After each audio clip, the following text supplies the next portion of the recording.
TN tax 24 நேயர்களுக்கு வணக்கம். நம்முடன் இன்று இணைந்திருப்பவர் தாம்பரம் சிவா அவர்கள். வணக்கம் சிவா. வணக்கம் சிவா, எப்படி இருக்கீங்க? அருமையா இருக்கேன். கேட்பதற்கு நிறைய கேள்விகள் இருக்கு. முதலாவதாக உங்ககிட்ட இருந்து ஆரம்பிக்கிறேன் சிவா. உங்கள் தொழில் சார்ந்து அதுல இருந்து ஆரம்பிக்கிறேன். அதாவது இன்று கிட்டத்தட்ட சிறைக்கு சென்று ஓராண்டு நிறைவுன்னு நிறைய ஊடகங்கள்ல பாக்குறோம்.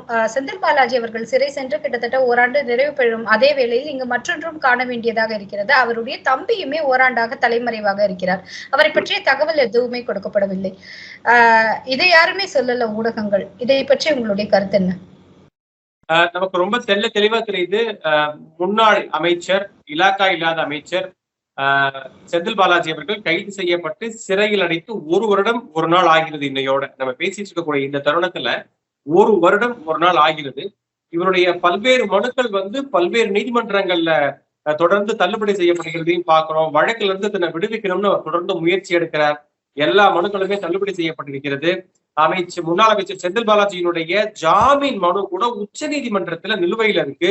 உச்ச நீதிமன்றம் இப்ப விடுமுறை காலத்துல இருக்கிறதுனால அவருடைய மனு ஜூலை 2வது வாரம் அவருடைய மனு விசாரிக்கப்படுவதற்கான வாய்ப்புகள் அதிகமாக இருக்கு. இந்த முறை அவர் வெளிவருவதற்கான சாத்தியக்கூறுகளும் தெரிகிறது. ஏன்னா கடந்த அமலாக்கத்துறைக்கு எதிரான கடந்த சில வழக்குகள் அமலாக்கத்துறை தொடர்ந்து சில பின்னடைவுகளை சந்திக்கிறதே நம்மளால பார்க்க முடியுது. பொதுவாவே சட்டம் அப்படிங்கிறது ஒரு குறிப்பிட்ட காலம்தான் சில நபர்களை நம்ம உள்ள வைக்க முடியுமே தவிர தொடர்ந்து அவங்க உள்ளேயே இருக்கணும் அப்படின்னு எதிர்பார்க்க முடியாது. அமலாக்கத்துறை ஒரு கடுமையான வாதத்தை மீண்டும் முன்வைக்குமேயானால் அவருக்கு மீண்டும் உச்ச நீதிமன்றத்தில் ஜாமீன் மறுக்கப்படுவதற்கான வாய்ப்புகள் இருக்கு. கிட்டத்தட்ட ஒரு 30-70 அப்படின்னு பார்க்கலாம். ஒரு 70% செந்தில் பாலாஜி அவருக்கு தேவராகவும் ஒரு 30% அமலாக்கத்துறைக்கு சாதகமாகவுமே பார்க்கப்படுகிறது. சோ ஜூலை 2வது வாரம் வரைக்குமே திரு செந்தில் பாலாஜி அவர்கள் சிறையில் இருக்க வேண்டிய ஒரு கட்டாயத்துக்கு தள்ளப்பட்டிருக்கிறார். அவருடைய தம்பியுமே 1 ஆண்டுக்கு மேலாகவே தேடப்பட்டு கொண்டிருக்கிறார். அமலாக்கத்துறை பல்வேறு முறை அவருக்கு சம்மன் அனுப்பியிருக்கிறது. இனிமே அவருக்கு தேடப்பட வேண்டிய ஒரு லிஸ்ட்ல தான் அசோக் குமாரும் இருக்கிறார். சோ ஒருவேளை ஏன்னா அமலாக்கத்துறை தொடர்ந்து உச்ச நீதிமன்றத்துல மனு தாக்கல் தொடர்ந்து அவங்க வைக்கக்கூடிய வாதம் என்ன அப்படின்னா, இவர் சிறையிலிருந்து வெளியில வந்தாருன்னா சாட்சிகளை கலைக்கக்கூடும் அப்படிங்கிற ஒரு காரணத்தை தொடர்ந்து முன்வைக்கிறாங்க. தொடர்ந்து அவருடைய தம்பி இன்னும் ஆஜராகல, அதனால இவர் உள்ளதான் இருக்கணும் அப்படின்னு தொடர்ந்து ஒரு காரணத்தை சொல்றாங்க. தம்பி ஆஜராகலங்கிறதுக்காக அண்ணனை தொடர்ந்து உள்ள வைக்கணுமா அப்படிங்கிற ஒரு கேள்வியை டெஃபினட்டா இந்த முறை உச்ச நீதிமன்றம் எழுப்பதற்கான சாத்தியக்கூறுகள் நமக்கு தெரியுது. சுபா, ரொம்ப டீடைல்டா ரொம்ப அழகா தெளிவா நிறைய விஷயங்களை சொன்னீங்க. வணக்கம் விக்னேஷ், வாங்க. உங்ககிட்ட கேட்பதற்கு ஒரு மிகப்பெரிய கேள்வி இருக்கு. 2024 தேர்தல்ல தமிழக பாஜக தலைவர் என்ன சொன்னாருன்னா, கண்டிப்பா அதிமுக பாருங்க, அதிமுகல இருந்து நிறைய பேர் சேருவாங்கன்னு ஒரு நாள் குறிச்சாரு. ஆனா அந்த டேட்ல யாரும் அதிமுகவில் இருந்து இணைந்ததாக தெரியவில்லை. அதை தொடர்ந்து இந்த தேர்தலுக்கு பிறகு அதிமுக இருக்கவே இருக்காது, வேணா எழுதி வச்சுக்கோங்க அப்படிங்கிற மாதிரியான வார்த்தைகளும் தென்பட்டன. ஆனாலும் அதிமுக மீண்டும் தன்னை 2வது மிகப்பெரிய கட்சியாக நிரூபித்திருக்கிறது அப்படிங்கறத தேர்தலினுடைய முடிவுகள் நமக்கு தெள்ள தெளிவாக காட்டுகிறது. இதை பற்றி உங்களுக்கு பார்வை விக்னேஷ்? ஆக்சுவலா அதிமுகவை பொறுத்த வரைக்கும் 2வது மிகப்பெரிய கட்சி அதுவாகத்தான் இருக்கும் அப்படின்றது எல்லாருமே எதிர்பார்க்கப்பட்ட ஒன்றுதான். அண்ட் அண்ணாமலை அவர்களே பேசும்போது நாங்கள் நேரடியாக 3வது பெரிய கட்சியாக வருவோம் அப்படின்றத அவர் எடுத்த கிளைமா இருந்துச்சு. இன்ஃபேக்ட் அந்த உள்ளாட்சி தேர்தல் முடிஞ்ச போது கூட அவர் கிளைம் எடுத்தது 3வது பெரிய கட்சி அப்படின்னு எடுத்ததுதான் இல்ல காங்கிரஸ் தான், நாம் தமிழர் தான் அப்படின்ட்டு வெவ்வேறு காரணங்கள் சொன்னாங்க. இதுல ஒரு சைக்காலஜிக்கலான விஷயம் என்னன்னா, மோடி எப்படி 400 சொல்லிட்டு இவங்க எப்படியும் 272 கிராஸ் பண்ணிடுவாங்க அப்படின்ற மாதிரி சைக்காலஜிக்கா பிக்ஸ் பண்ணாங்கன்னா, அதிமுக நாங்க தான் 2வது பெரிய கட்சி 2வது பெரிய கட்சின்னு சொல்லி நாங்க 2nd பொசிஷன்ல தான் இருக்கிறோம் அப்படின்றத ப்ரூவ் பண்ணிட்டாங்க. அதிமுக ஒரு எதிர்கட்சியாக இருக்கிறது ஜெனரலா என்ன பண்ணோம்னா, நாங்க தான் ஃபர்ஸ்ட் பிளேஸ்க்கு வர போறோம், நாங்க ஆட்சியை பிடிக்க போற கட்சி, 2026ல அதிமுக ஆட்சி தான் இருக்கணும்னு சொல்லியிருக்கணும். ஆனா அண்ணாமலை ஒரு சைக்காலஜிக்கலா ஒரு நெருக்கடி கொடுத்ததால இல்லப்பா நாங்க தான் second, BJP second place claim பண்ண உடனே இல்ல நாங்க தான் செகண்ட்ன்றத ப்ரூவ் பண்றதுலயே அவங்க போயிட்டாங்க. இது ரிசல்ட்ல நல்லா வெளிப்பட்டு இருக்கு அப்படிதான் சொல்றேன். காரணம் என்னன்னா, 19% வாக்கு வங்கி வாங்கியிருந்தது அதிமுக 2019 பொறுத்த வரைக்கும். 2021ல சட்டமன்ற தேர்தல் அது பெரிய ஃபேக்டர்ஸ் இருந்துச்சு, பாஜக கூட்டணி இருந்துச்சு, பல விதங்கள் இருந்தாலும் இந்த சட்டமன்ற தேர்தலில் பொறுத்த வரைக்கும் அதிமுக தான் பிரதான கட்சி. தேமுதிகவோட வாக்கு வங்கி என்னன்றது நம்மளுக்கு தெரியும். இன்னைக்கு நம்பர்ஸ் 5% காமிச்சாலும் உண்மையான வாக்கு வங்கி நம்மளுக்கு தெரியும். அண்ட் எஸ்டிபிஐயோட வாக்கு வங்கியும் தெரியும். ஸோ இந்த 22, 23 வந்ததுல பெரும்பங்கு 99% வாக்கு வங்கி வந்து அதிமுகவுடையதுதான். ஸோ அதுதான் இன்டாக்டான ஒரு அதிமுகவோட ஓட் பேங்க் அப்படின்னு பண்ணலாம். சர்ப்ரைசிங்லி 2019 இருந்த திமுகவோட கூட்டணி வாக்குகள் அப்படின்னு வந்து பாத்தீங்கன்னா 43 இருந்துச்சு. அது ஒரு 7% குறைஞ்சிருக்கு. பாஜகவுடைய வாக்கு வங்கி 7-8% ஏறி இருக்குது. எல்லாருமே அதிமுகவோட வாக்கு வங்கியை உடைக்க போறாங்க அண்ணாமலை அப்படின்னு பேசிட்டு இருந்த சமயத்துல திமுகவுடைய வாக்கு வங்கியை உடைச்சிட்டாரோ அப்படின்னு ஒரு ஆச்சரியம் இருக்கு. இது திமுகவும் இதை வந்து கொஞ்சம் இன்ஸ்பெக்ட் பண்ண வேண்டிய நேரம். ஏன்னா திமுகவுக்கு எதிரான வாக்குகளை மட்டும்தான் அண்ணாமலை குறிவைத்துக் கொண்டிருக்கிறார் அப்படின்ற ஒரு பேசியிருந்த போது திமுக வாக்குகளே குறிவைக்க ஆரம்பித்து விட்டாரோ அப்படின்னு ஒண்ணு இருக்கு. திமுக எதிர்ப்பு வாக்குன்றது ஒரு பக்கம் போயிருந்தாலும் அது ஒருவேளை அண்ணாமலை முழுமையாக எடுத்துக்கொண்டாரா அப்படின்ற ஒரு ஆங்கிளையும் பார்க்க வேண்டியிருந்தது. ஸோ 7% எக்ஸாக்டா திமுகவோட குறைஞ்சது அந்த எதிர்ப்பு வாக்குகளை அப்படியே பாஜக அறுவடை செய்திருக்கிறது அப்படின்னு ஒண்ணு பாக்குற மாதிரி இருக்கு.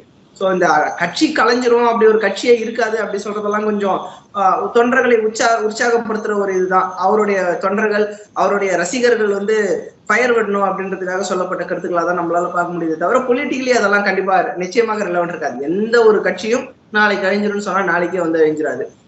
ஈவன் சொல்ல போனா உண்மையிலே அழிந்து போற நிலையில் இருக்கிற பல கட்சிகள் கூட அங்கேயும் இங்கேயும் அங்கொன்றும் இங்கொன்றுமாக லெட்டர் பேட் வச்சாவது கட்சிகளை நடத்தி கொண்டுதான் இருக்கிறார்கள். ஒரே அடியாக எதுவும் அழிந்து விடாது. ஆனா அண்ணாமலை வந்து அந்த சைக்காலஜிக்கல் வார்ஃபேர் தொடுக்கணும் அப்படின்னு நினைக்கிறாரு. இனிமேலும் அண்ணாமலையோட அட்டாக் அப்படிதான் இருக்கும்னு நினைக்கிறேன். ஏன்னா தமிழிசை அவர்கள் வந்து அமித்ஷா என்ன சொல்லி வான் பண்ணாங்கன்னு தெரியாது. பட் அதுக்கப்புறம் தமிழிசை அவர்களை அண்ணாமலை சந்தித்து 2 பேரும் ஒருத்தருக்கு ஒருத்தர் அந்த ட்வீட் போட்டுலாம் பார்க்கும்போது பாஜகவில் இருக்கிற உட்கட்சி குழப்பங்களை மேலிடம் தலையிட்டு அதை நிவர்த்தி செய்து விட்டதுதான். ஸோ மேலிடம் வந்து ஒரு தெளிவான டைரக்ஷன் கொடுத்துருச்சு.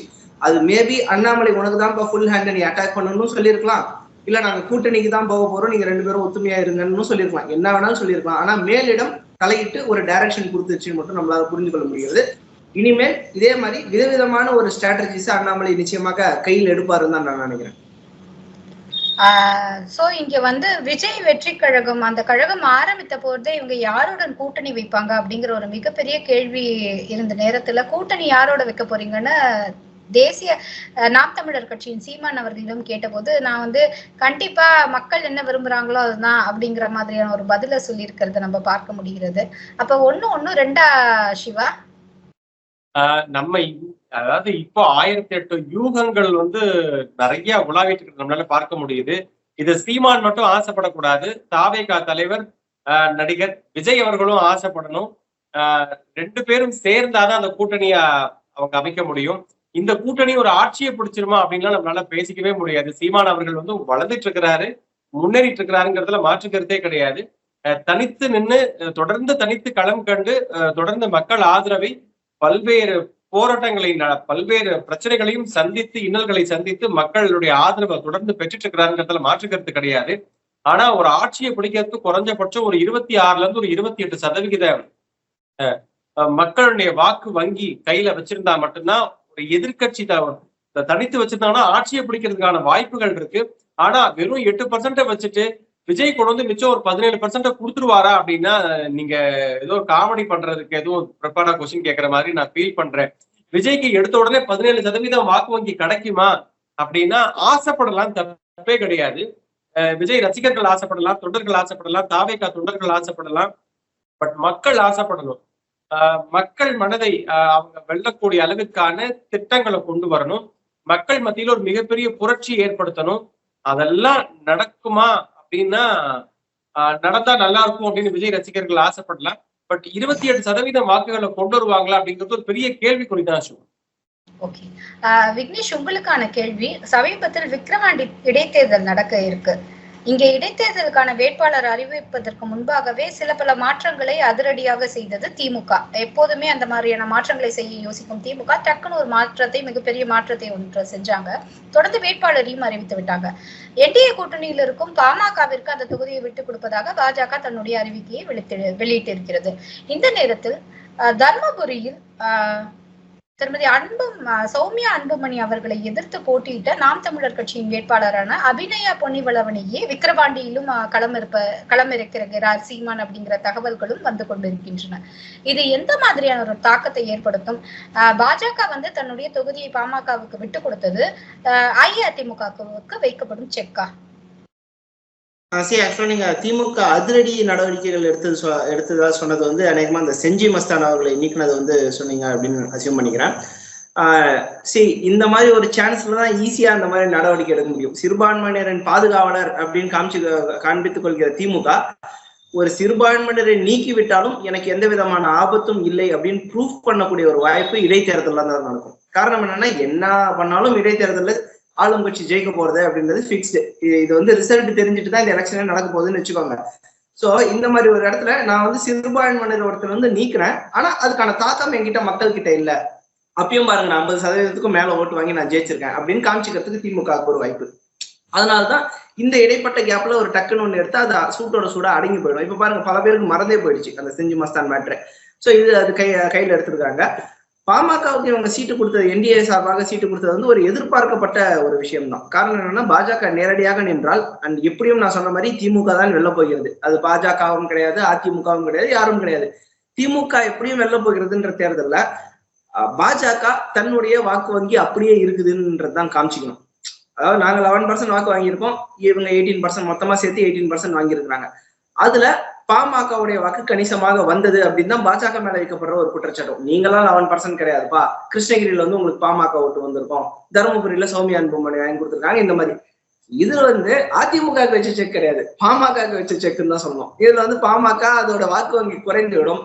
நாங்க பாருங்க 18%ல எனக்கு 11% நான் தனியா ப்ரூஃப் பண்ணிட்டேன், மீதி 6%ம் இப்ப தமாக வாங்கின ஓட்டாகட்டும், பாமக வாங்கின ஓட்டாகட்டும், இதெல்லாம் நாங்க கான்ட்ரிபியூட் பண்ணதான் அப்படின்னு இனி வரும் காலங்கள்ல பிஜேபி கிளைம் பண்ணாலும் இது வேண்டுமானால் நம்ம உட்காந்து பேசுறதுக்கு ஒரு சண்டையை மூட்டி விடுற மாதிரி நம்ம பேசிடலாம். பட் அரசியல் தலைவர்கள் இது சண்டை போடுற அளவுக்கு அந்த கூட்டணி இன்டாக்டா வச்சுக்கணும் அப்படின்றது ஒண்ணு இருக்கு. சிம்பிள் ரீசன் என்னன்னா, பாமக அந்த ஏரியால ஸ்ட்ராங்கா இருக்குது, அது ஒரு 1 இயர் பெல்ட் அப்படின்றதால விக்கிரவாண்டி தேர்தலில் 1 இயர்க்கான கேண்டிடேட் டைரக்டா அது பாமகவோட பேக்கிங்ல நின்னா குறைந்தபட்சம் அந்த ஒரு டீசென்டான அமௌண்டான ஓட்டு வரும் அப்படின்னு பாக்குறாங்க. எனக்கு தெரிந்து அதிமுகவும் விட்டு கொடுத்துறதுதான் நல்லது ஆக்சுவலா. ஏன்னா அவங்களோட ஓட்டு வங்கி இன்னும் தாறுமாறாக அடி வாங்குவது போல அவங்க காமிக்கிறதுக்கு எடப்பாடி பழனிசாமி இன்னும் ரிஸ்க் எடுக்க கூடாது. பட் வேற வழி இல்லை, எடப்பாடி பழனிசாமி நிச்சயமாக அதிமுகவை தான் நிக்க வைப்பார். அதுவும் கூட்டணி கட்சிகளுக்கு கொடுப்பதற்கு வாய்ப்பு குறைவுதான்.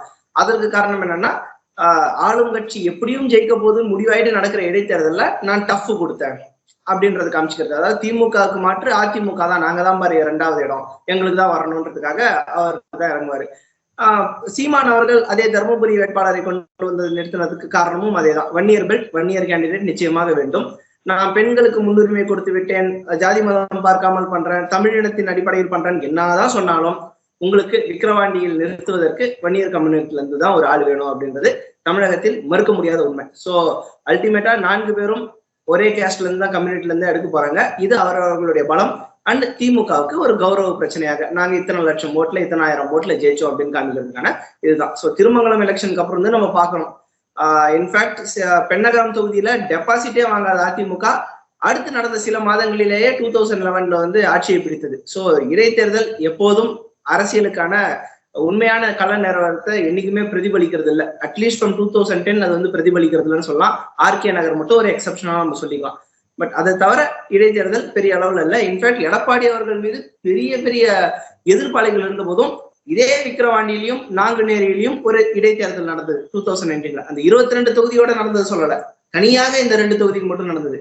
அதிலும் தனித்துவமான இடைத்தேர்தலிலும் 2 தொகுதியிலும் 40,000 ஓட்டுக்கு மேல வாங்கி டிஃபரன்ஸ்ல அதிமுக ஜெயித்தது. சோ அவ்வளவு எதிர்ப்பு அலையில் இருந்த எடப்பாடியே 40,000 ஓட்டு டிஃபரன்ஸ்ல இடைத்தேர்தலில் ஜெயிக்க முடிகிறது என்றால் திமுக பத்தி நீங்க கேட்கவே தேவையில்லை. சிவா, உங்ககிட்ட ஒரு கேள்வி. சிவா, சமீபத்தில் அரசியல் ஆலோசகராக ஒரு பொலிட்டிக்கல் அனலிஸ்டாக நிறைய கட்சிகளுக்கு வேலை செய்யும் திரு பிரசாந்த் கிஷோர் அவர்கள் தேர்தலுக்கு முன்பு என்டிஏ அதிரி புதிரியான ஒரு வெற்றியை பெறும், நிறைய இடத்துல அவங்க தங்களுடைய தடங்களை பதிப்பார்கள்னு சொன்னாங்க.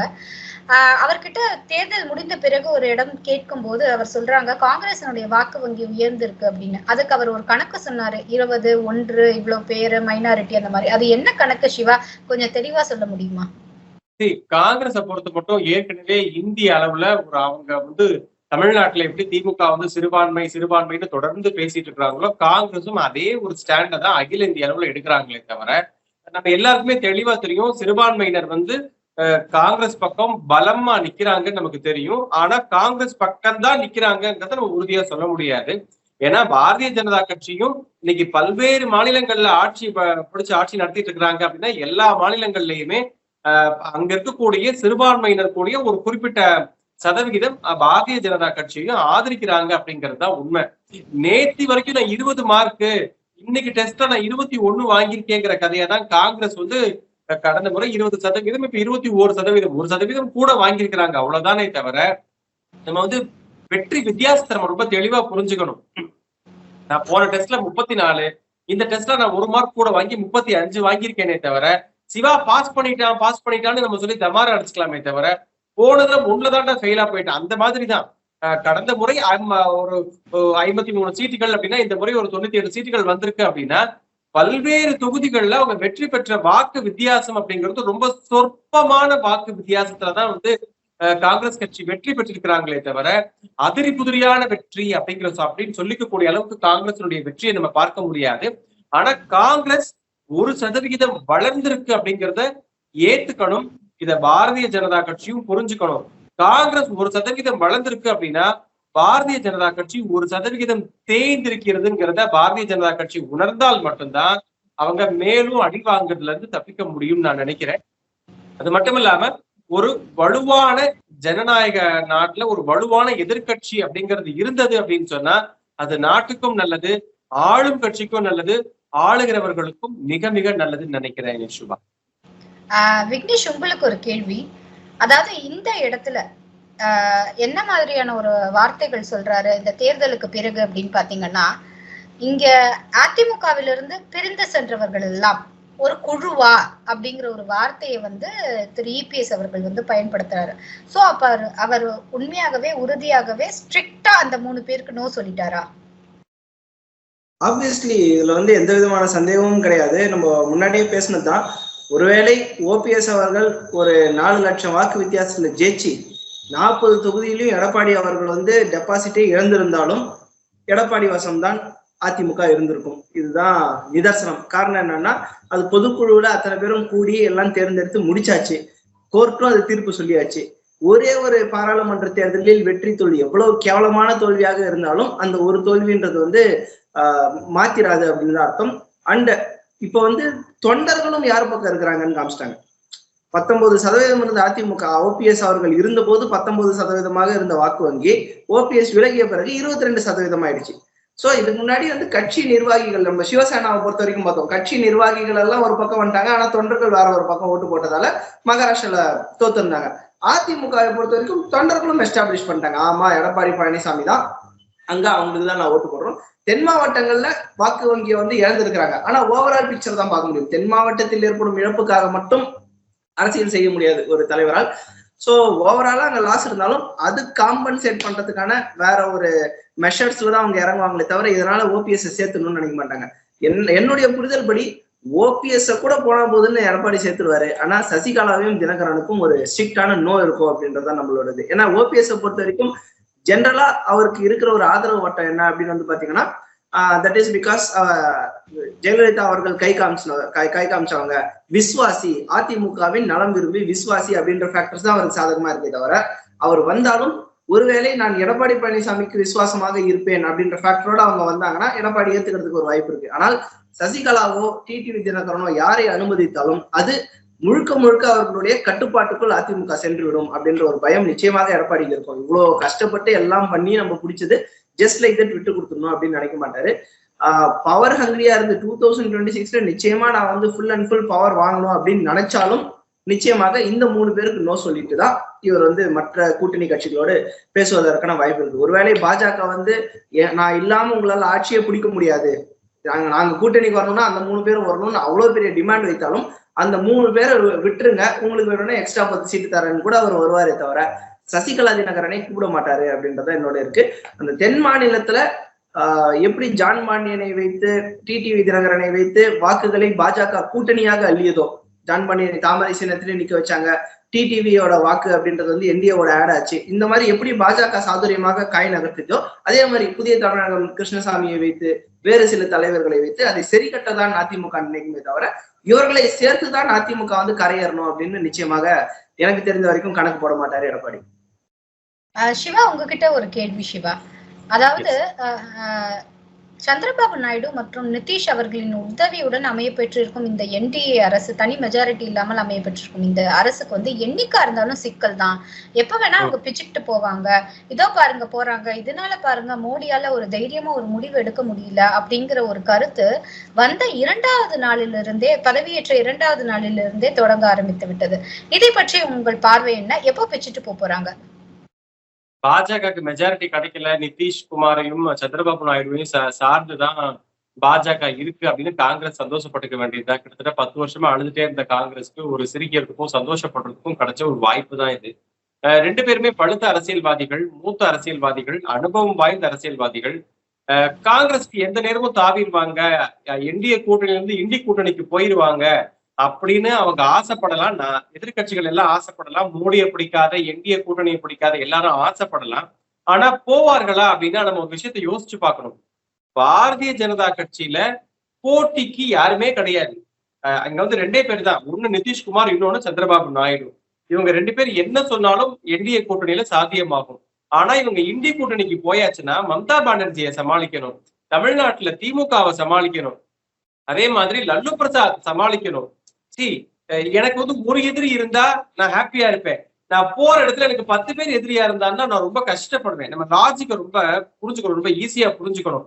இங்க நான் என்ன கேட்டாலும் எனக்கு வந்து இங்க கேட்கறதுக்கு 2 பேர் தான். கேக் 1 3 பீஸ் ஈஸியா சமாளிச்சுக்கலாம். அங்க 10 பீஸ். அங்க வந்து எனக்கு அதிகமா நான் ஐஎன்டி கூட்டணி போயாச்சுன்னு சொல்லியாச்சுன்னா நினைச்சிட்டு எதையுமே சாதிக்க முடியாது. அது ரொம்ப பலவீனமான கூட்டணி. ஏன்னா 10 பேர் தாங்கி பிடிச்சாதான் இங்க ஆட்சியை பிடிக்க முடியும். இங்க அந்த மாதிரியான ஒரு சூழ்நிலையே கிடையாது. சோ அவங்க ஆசைப்படுறது அவங்களோட உரிமை, நம்ம அவங்களோட உரிமையில தலையிட முடியாது. போகவே மாட்டேன். ஏன்னா இவங்களுக்கான பெரிய ஸ்கோப், ஒரு பெரிய வாய்ப்பு என்டிஏ கூட்டணியில தான் இருக்கு அப்படிங்கிறத சந்திரபாபு நாயுடு ரொம்பவே நல்லா உணர்ந்திருக்கிறாரு. ஏற்கனவே சொல்லலாம், தமிழ்நாட்டுல வந்து அதிமுக ஆட்சி காலத்துல வந்து வாஜ்பாய் ஒரு ஓட்டுல தான் கவிழ்த்தாங்கன்னு. திருப்பி அதிமுக போய் எங்க அடைக்கலம் நின்னாங்க? காங்கிரஸ் கிட்ட நிக்கல. சோ இங்க வந்து ஒரு என்ன சொல்றது, ஒரு கடினமான சூழல் இருக்குன்னு எதிர்கட்சிகள் சொல்லி தன்னை ஆறுதல் படுத்திக்கிறதுக்கான ஒரு வாய்ப்பா வந்து இது அவங்களுக்கு அமைஞ்சிருக்கு நான் நினைக்கிறேன். சோ சந்திரபாபு நாயுடுவும் நிதிஷ்குமாரும் என்டிஏ கூட்டணியில இருக்கிற வரைக்கும் அவங்களுக்கு பலம். இதோட இன்னொரு பாயிண்ட் நான் பண்ணலாம்னு நினைக்கிறேன். ஃபர்ஸ்ட் ஆஃப் ஆல் இவங்க 30 சீட் தான் வச்சுருக்காங்க, நிதிஷ்குமார் அண்ட் சந்திரபாபு நாயுடு சேர்ந்து. இந்தியாவோட டோட்டல் ஸ்ட்ரென்த் இப்போ 303 ஆயிடுச்சு. அவங்க 2 பேரும் ஒருவேளை ஒன்று சேர்ந்து வெளியில போனா கூட அந்த 270 வந்து நிப்பாங்க. ஒரு 2 எம்பின்றது பெரிய டஃப்பான இருக்காது. பிஜு ஜனதா தள் அவங்க 0 தான் இருக்காங்க. ஜெகன்மோகன் ரெட்டி வந்து ஆதரவு கொடுக்கலாம். இந்த மாதிரி வெளியில இருந்து ஆதரவு அப்படின்றது நிச்சயமா வந்துருவாங்க. இது ஆக்சுவலா பிரச்சனை கூடாது. அண்ட் மோர் ஓவர் பாஜகவை பொறுத்த வரைக்கும் நிதிஷ்குமாரும் சந்திரபாபும் அப்படியே கண்ட்ரோல் பண்ணிடுவாங்கன்னு சொல்றாங்க. பட் பாஜகவுக்கு மெஜாரிட்டி இல்லாத ராஜ்யசபால தான் 370 நீக்கிறதுக்கான அந்த ரெசல்யூஷனை ஃபர்ஸ்ட் பாஸ் பண்ணாங்க. ஸோ பாஜகவை பொறுத்த வரைக்கும் மெஜாரிட்டி இருக்கா இல்லையான்றது பிரச்சனை கிடையாது, அதிகாரம் இருக்கா இல்லையான்றதுதான் பிரச்சனை. ஸோ இவங்க அப்படியே சந்திரபாபு நாயுடு இவங்க வந்து அப்படியே கழுத்தை பிடிச்சி நெருக்கி வச்சுன்னு இருப்பாங்க அப்படின்னு கொடுக்குற பில்டப் வந்து கொஞ்சம் எக்ஸ்ட்ராடினரி பில்டப் தான் நினைக்கிறேன். ஒரே ஒரு விஷயம் மட்டும் பாஜக வந்து சமாளிக்கணும். அநேகமா அடுத்த வருஷம் கமல் வந்து ராஜ்யசபால போவாரு. அவருடைய முழு நீள ஸ்பீச்சையும் வந்து கேட்க வேண்டிய தர்ம சங்கடமான நிலைக்கு தள்ளப்பட வேண்டியிருக்கலாம் பாஜக உறுப்பினர்களும் மற்றவர்களும். அது மட்டும் எப்படி சமாளிக்கிறதுன்னு கொஞ்சம் அவங்க கோப்பப் பண்ண வேண்டியது அவசியம். விக்னேஷ், உங்களுக்கு ஒரே ஒரு கேள்வி. அதாவது தமிழக அரசு இந்த தபால் ஓட்டு எண்ணிக்கை அப்படிங்கறத கொஞ்சம் உற்று நோக்குவதாக ஒரு செய்திகள் உலா வருது. ஏன்னா எப்பவுமே ஆண்டாண்டு காலம் தொட்டு இதுவரை தபால் ஓட்டுகள் அப்படின்னாலே அது பெரும்பாலும் அரசு அதிகாரிகள் அந்த மாதிரி இருக்கிற இடத்துல அது திமுக என்றுமே விட்டு கொடுத்தது கிடையாது. திமுக தான் டாப், அது ஆட்சியில இருக்கோ இல்லையோ அவங்கதான் டாப்பா இருந்துட்டு இருந்த காலம் உண்டு.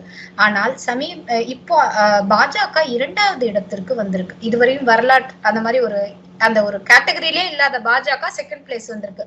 சோ இதன் மூலம் அரசு அதிகாரிகள் தொடர்ந்து அவர்களுடைய கோரிக்கைகள் நிறைவேற்றப்படாமல் இருக்கும் காரணத்தினால் தமிழக அரசை புறக்கணிக்க தொடங்கி இருக்காங்களா? இதனுடைய தாக்கம் 2026 தேர்தலிலும் எதிரொலிக்குமா? எதிரொலித்தால் எந்த மாதிரியான ஒரு கான்சிக்வன்சஸ் திமுக ஃபேஸ் பண்ணும் சார்? பொதுவாக அரசு அதிகாரிகள் எல்லாருமே அந்த திமுக இருப்பாங்க அப்படின்றது உண்மை. காரணம் என்னன்னா, ஜெயலலிதா அவர்கள் ஒரே கையெழுத்துல லட்சக்கணக்கான அரசு அதிகாரிகளை வீட்டுக்கு அனுப்பிய வீர வரலாறு வேற இருக்கு. அண்ட் லா அண்ட் ஆர்டரை பொறுத்த வரைக்கும் ஜெனரலா அதிமுக சப்போர்ட்டா இருப்பாங்க அப்படின்னு சொல்லுவாங்க. போலீஸ் அந்த மாதிரி டிபார்ட்மெண்ட்ல இருக்கிறவங்க அதிமுக சப்போர்ட்ன்றது ஒரு ஜெனரல் தம் ரூல் மாதிரி. பட் இந்த முறை நிறைய அரசு அதிகாரிகள் திமுகவுக்கு வாக்களித்ததுக்கு ஒரு காரணம் இருக்கு. பழைய பென்ஷன், பழைய ஓய்வூதிய திட்டத்தை வந்து அமல்படுத்திடுவாங்க. இவங்க கேட்டிருந்த ஊதிய உயர்வு வந்து அமல்படுத்திடுவாங்க. அண்ட் ஸ்பெசிஃபிக்கா டிரான்ஸ்போர்ட்ல வந்து பாத்தீங்கன்னா இவங்களோட இந்த பிஎஃப் கிராஜுவிட்டி அமௌண்ட் எல்லாம் பிடிச்சி வச்சு ரொம்ப நாள் ரிலீஸ் பண்ணல அப்படின்ற மாதிரி இருந்துச்சு.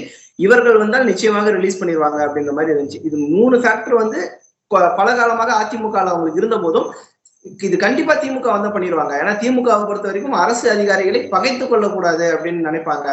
பயந்துனாவது இவங்க பண்ணிடுவாங்க அப்படின்னு அவங்க நினைச்சாங்க. பட் திமுக வந்த உடனே முதல் வேலையாக போக்குவரத்து துறையாக இருந்த அப்போதைய அமைச்சராக இருந்தவர் வந்து முதல் இதுவா நாங்க அதெல்லாம் பழைய ஓய்வுதெல்லாம் நாங்க பண்ண மாட்டோம், கிராஜுவேட்ல இப்பெல்லாம் ரிலீஸ் பண்ண முடியாது, நாங்க பொறுமையா தான் பண்ணுவோம் அப்படின்னு அதை சொல்லிட்டாரு. அப்போவே இவங்களுடைய நம்பிக்கை உடைந்து விட்டது அப்படின்னு தான் பாக்குறோம். அண்ட் இவங்க வந்து ஒரு பில்டப் விட்டாங்க. ஸ்டாலின் வந்த உடனே பாலாரும் தேனாரும் ஓட போகிறது அப்படின்ற அளவுக்கு பில்டப் விட்டுட்டு கடைசியில 2000 அந்த வெள்ளம் வந்து கடந்த ஆண்டு வெள்ளம் 2023 பாத்தீங்கன்னா சிங்கார சென்னையா இருந்தது சிங்க் ஆகிற சென்னை ஆயிடுச்சு அப்படின்ற அளவுக்கு அவங்க எதிர்பார்க்காத விஷயங்கள்லாம் நடந்து போச்சு. சோ நம்பிக்கை இழந்து விட்டது அப்படின்னு தான் பார்க்கணும். தமிழக அரசை வந்து எதிர்க்கிறாங்கன்றத திமுக அந்த நம்பிக்கை இழந்து விட்டது. அதுதான் பார்க்கணும். அதிமுகவிலிருந்து மாறியதற்கு அவர்களுக்கு ஸ்ட்ராங்கான காரணம் இருந்துச்சு. அந்த கோரிக்கையை சுத்தமாக இவங்க வந்து புறக்கணிச்சிட்டாங்க. இந்த 1000 ரூபாய் ஸ்கீம் எல்லாம் பாத்தீங்கன்னா கொஞ்சம் லேட்டா இம்ப்ளிமெண்ட் பண்ணாலும் பண்ணிட்டாங்க. பட் அரசு ஊழியர்கள் வந்து உடனடியாக வேணும் அப்படின்னு அவங்க நினைச்சாங்க. இத்தனை ஆண்டு செய்யாம இருந்து இனிமேல் செஞ்சிருவாங்கன்னு ஒரு நம்பிக்கையும் அவர்களுக்கு இல்ல. நிச்சயமா செய்ய முடியாதுன்னு சொல்லிட்டாங்க. சோ அதனால மாற்று வழியை தேடுறாங்க. மாற்று வழியை தேடும் போது அதிமுக செய்யலன்றதை நம்ம மாத்தியே போட்டோம். திருப்பி அதிமுக வந்தா செஞ்சிட போறாங்கன்றதுக்கு உத்தரவாதம் இல்ல. அண்ட் அதிமுக இதை ஒரு ஐடியாவா கூட ஒரு தேர்தல் அறிக்கையில கூட அவங்க இடம்பெற வைக்கல. நான் அதிமுக நான் மாறிட்டேன்ப்பா, நான் வந்தா செஞ்சிடறேன்பான்ற அளவுக்கு கூட அவங்க ஓட்டு கேட்கல. வேற அண்ணாமலை அவர்கள் வந்து ஒரு போலீஸ் இதுல இருந்ததால தொடர்ச்சியாக அவங்க வந்து சில முன்வைப்பு வந்து பண்ணின்னு இருக்காங்க. லைக் நான் போலீஸ்ல இருந்த போது நான் இந்த மாதிரி பண்ணேன், போலீஸ்ல இருந்த போது கொஞ்சம் ரிஃபார்ம்ஸ் பண்ணேன் அப்படின்ற மாதிரி அண்ணாமலை சொல்லும் போது இவருக்கு அரசு ஊழியர்கள் மீது கொஞ்சம் அந்த விஷன் ஒண்ணு இருக்குது அப்படின்ற அந்த நம்பிக்கை வந்து கெயின் பண்றாங்க. திமுக வந்து பயந்துனாவது செஞ்சிருவாங்கன்றத விட பாஜக ஒரு விஷனோட வந்திருக்காங்க அப்படின்றது ஒரு அடிஷனல் நம்பிக்கை வந்து கொடுக்கும். இதனாலதான் அதிமுகவுக்கு போகாம பாஜகவுக்கு வந்ததுக்கான காரணம் இதாதான் இருக்கும். சிவா, இறுதியாக உங்களுக்கு ஒரு கேள்வி சிவா. சமீபங்கள்ல ஊடகங்கள்ல விவாதங்கள் பாக்குறோம். அது நிறைய நேரம் விவாதங்கள் அப்படிங்கறத தாண்டி ஒரு சண்டை போடும் இடமாக மாறி வரதையும் பாக்குறோம். என்ன கொஞ்சம் வேகமா எழுந்து ஒருத்தருக்கு அடிச்சுக்கல, இல்லைன்னா கன்னத்தை பிடிச்சி இது பண்ணல, அந்த மாதிரியான விஷயங்கள் தானே தவிர வார்த்தை போருங்கிறது கொஞ்சம் தடிமனான வார்த்தை போராகவே தொடர்கிறது. அப்படி இருக்கும்போது சமீபத்துல ஒரு குறிப்பிட்ட சாரரை சார்ந்த, அதுவும் நீங்க எவ்வளவு அடித்தாலும் அவங்க திரும்பி அடிக்க மாட்டாங்க அப்படிங்கிற எண்ணமான்னு தெரியாது, அந்த மாதிரியான ஒருத்தவங்களை குறிப்பிட்டு ஒரு வார்த்தைகள் சொன்னாரு. அது வந்து இன்டைரக்டாவோ டைரக்டாவோ தெரியாது. அது எந்த அளவு ஹர்ட் ஆகும்னா அது அந்த மாதிரியான வார்த்தைகளுக்கான நடவடிக்கை ஏன் எடுக்கப்படல? அதுக்கான நடவடிக்கை எடுக்கப்படுமா? நீங்க சொல்றதுக்கு ரொம்பவே நல்லா புரியுது. நானும் இதுக்கு கண்டனம் தெரிவிச்சு என்னுடைய பதிவுகள்லாம் போட்டிருக்கேன். திமுகவை சார்ந்த ஸ்போக்ஸ் பர்சன் தமிழன் பிரசன்னா எனக்கு என்பவர் வந்து ஒரு தனியார் தொலைக்காட்சியில பிராமணர்களை பார்த்து நூலிபான்கள் அப்படிங்கிற ஒரு வார்த்தையை பயன்படுத்திக்கிறார். அருவருக்கத்தக்க ஒரு வார்த்தை, ஏற்றுக்கொள்ள முடியாத ஒரு வார்த்தை, தவிர்த்திருக்க வேண்டிய ஒரு வார்த்தை. சாதியத்தை நாங்க சாதியை ஒழிக்கிறோம்னு திமுக தொடர்ந்து சொல்லிட்டு இருக்கு. ஆனா திமுகவை சார்ந்தவர்கள் தொடர்ந்து சாதிய ரீதியிலேயே தாக்குதல் நடத்துறது வந்து ஏற்புடையதல்ல. இது திமுக தலைவர் தமிழக முதல்வர் அவர்களுடைய கவனத்திற்கு இது போகணும். ஏற்கனவே திமுக அமைச்சர்கள் பல்வேறு நபர்கள் மீது சாதிய வன்மங்கள் வெளிப்பட்டிருக்கக்கூடிய பல்வேறு செய்திகள் வந்து தொடர்ந்து வைரல் ஆயிட்டே வருது. இதுவும் தொடர்ந்து ஒரு பிராமண எதிர்ப்பு. இந்த ஸ்டாண்டை வந்து திமுக தொடர்ந்து கையில் எடுக்கிறாங்க. நீங்க சொல்றது போல பிராமணர்கள் திருப்பி அடிக்க மாட்டாங்க, திருப்பி கேட்க மாட்டாங்க அப்படின்னு நினைச்சிட்டு இருக்கிறாங்க. நம்ம தமிழ்நாட்டுல பாஜகவே இல்ல, பாஜக வளரவே வளராதுன்னு சொன்ன இடத்துல இன்னைக்கு 4 தாமரை வந்திருக்கு. இன்னைக்கு பாஜக 3% போயிருக்கு. அதே போல தமிழ்நாட்டுல பிராமணர்களும் விரைவிலேயே ஒன்று கூடி ஏன் எங்களை இப்படி கேட்கிறீங்கிற ஒரு கேள்வியை கேட்கக்கூடிய காலம் வெகு தூரத்தில் இல்லை. பிரசன்னா பேசினது கடும் கண்டனத்திற்குரியது. பிரசன்னா கண்டிப்பா இந்த வார்த்தையை வந்து திரும்ப பெற்றுக்கொள்ள வேண்டும். பிராமணர்கள் மத்தியில் பகிரங்கமாக மன்னிப்பு கேட்க வேண்டும் அப்படின்னு நான் சொல்றேன். பிராமணர்களும் ஒன்று கூடி கேள்வி கேட்க வைப்பதற்கான ஒரு முயற்சியாகவே திமுக இதை செய்கிறதோ நினைக்கிறேன். ஏன்னா தமிழ்நாட்டுல பாஜக வளர்ந்திருக்கு அப்படின்னா அது பாஜகவினுடைய தனிப்பட்ட செயல் மட்டும் கிடையாது. திமுக, விசிக, கம்யூனிஸ்ட், காங்கிரஸ் போன்ற கட்சிகளுடைய பேருதவி, அவங்க பண்ணக்கூடிய தொடர் தவறுகள்னாலதான் பாஜக இன்னைக்கு தமிழ்நாட்டுல பெருசா வளர்ந்திருக்குன்னு நினைக்கிறேன். அதே போல திமுக தொடர்ந்து பிராமண எதிர்ப்பை கையில் எடுக்குமே ஆனால் இதுவே தமிழ்நாட்டுல பிராமணர்களினுடைய ஒற்றுமைக்கு வழிவகுக்கும்னு நினைக்கிறேன். ஆனா தமிழக முதல்வர் உடனடியாக தலையிட்டு இந்த விவகாரத்துல அவருடைய ஸ்போக்ஸ் பர்சன் மேல உரிய நடவடிக்கை எடுக்க வேண்டும் அப்படிங்கறத இந்த பேட்டியின் வாயிலாகவும் நான் தமிழக முதலமைச்சருக்கு ஒரு கோரிக்கையாகவே முன்வைக்கிறேன். ரொம்ப அழகா சொன்னீங்க சிவா. ஆனா இந்த இடத்துல நான் ஒரு சின்ன ஒரு கருத்தை மட்டும் பதிவு செய்யணும்னு நினைக்கிறேன். இந்த இடத்துல திமுகவின் ஸ்போக்ஸ் பர்சனாக இருக்கும் அவர் வந்து அந்த ஊடக விவாதத்துல உபயோகப்படுத்தின வார்த்தைகள் வந்து ஒன்றும் அவருக்கு புதிது கிடையாது. ஏன்னா இவர் இதற்கு முன்னாடி எதற்காக ஸ்போக் பர்சனாக இருந்தாரோ அந்த இடத்துல இருந்து கொண்டு இப்போது எந்த இடத்தில் இருக்கிறாரோ அவர்களினுடைய அதாவது விளையாட்டுத்துறை அமைச்சரையே வந்து அவர் வந்து பேசின ஆடியோக்கள் வீடியோக்கள் எல்லாம் வைரலா சமூக வலைத்தளங்கள்ல வருது. சோ இங்க வந்து யாரை பேசுறோம் என்ன பேசுறோம் எல்லாம் மேட்டர் கிடையாது, எங்க இருக்கும் அதனால யாரை பத்தி பேசுறோம் அப்படிங்கிறது மட்டும்தான் இங்க வார்த்தைகள் அப்படிங்கறத இந்த காணொலி மூலமா நான் எக்ஸ்ட்ராவா பதிவு செய்யணும்னு விருப்பப்படுறேன் சிவா. எல்லாமே தவிர்க்கப்பட வேண்டியது, ஏற்றுக்கொள்ள முடியாது. திமுக தொடர்ந்து இது போன்ற செயல்களை கண்டிக்காம, ஏன்னா திமுகல வந்து நிறைய பேச்சாளர்கள் வந்து தாறுமாறுமா பேசி வைரல், நம்ம நிறைய வைரல் டாக்ஸ் பார்த்துட்டே இருப்போம். ஏற்கனவே திமுக அந்த 3 ஆண்டு ஆட்சியில அவங்க ஒரு பெரிய ஆன்டி இன்கம்பன்சி தெரியுது. திமுக தொடர்ந்து சாதியை ஒழிக்கிறோம், மதத்தை ஒழிக்கிறோம், நாங்க தான் பெரியார்மன் திராவிடமன் அப்படின்னு சொல்றாங்க. ஒரு சாதியை பற்றின ஒரு கீழ்த்தரமான பேச்சுக்களும் தனி மனிதர் சார்ந்த கீழ்த்தரமான பேச்சுக்களும் ஏற்றுக்கொள்ள முடியாது. இதெல்லாம் தொடர்ந்து திமுகவினர் தொடர்ந்து பேசுறாங்க அப்படின்னா ஒருவேளை இதெல்லாம் தான் திராவிட மாடலா அப்படிங்கிற ஒரு கேள்வியும் நான் எனக்குள்ள எழுது. முதல்வர் தலையிட்டு உடனடியாக இது போன்ற பேசக்கூடிய எல்லா நபர்களையும் கண்டித்து உரிய நடவடிக்கை எடுக்கணும் அப்படிங்கறத நான் ரொம்ப ஸ்ட்ராங்கா இந்த பேட்டி மூலமா பதிவு பண்றேன் சிவா. ரொம்ப நன்றி சிவா, ரொம்ப நன்றி விக்னேஷ். இத்தனை நேரமும் அழகாகவும் தெளிவாகவும் உங்க டைமை ஸ்பெண்ட் பண்ணி நிறைய விஷயங்களை எங்களுக்காக சொன்னீங்க. மீண்டும் நாளைய சந்திப்பில் இணையலாம். நன்றி, வணக்கம். நன்றி.